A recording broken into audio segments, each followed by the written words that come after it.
Nous avons parlé des prêtres, mais aussi nous avons parlé des laïcs en mission ecclésiale. Nous avons nous-mêmes quelques laïcs en mission ecclésiale.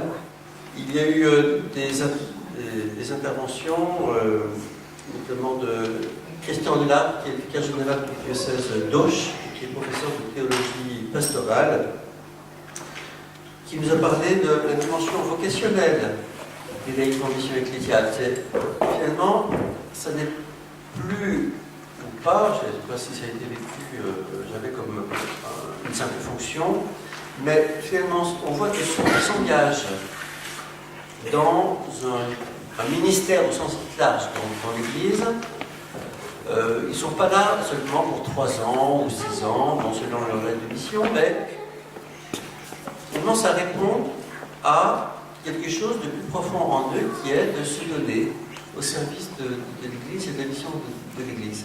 Il y a une vigilance à avoir par rapport au discernement et aussi à l'accompagnement des laïcs en mission ecclésiale. Il y a des questions qui se posent, assez concrètes, la durée de la mission, la permanence dans la mission, est-ce qu'il faut penser à une évolution de carrière? On a parlé aussi de ces termes un peu barbares de ministère, office, mission. L'office dans l'Église, c'est quelque chose de stable, c'est une fonction dont on a besoin de façon stable. Par exemple, l'office d'économe diocésain. C'est un office, autrement dit, quand il y a personne, il faut nommer quelqu'un.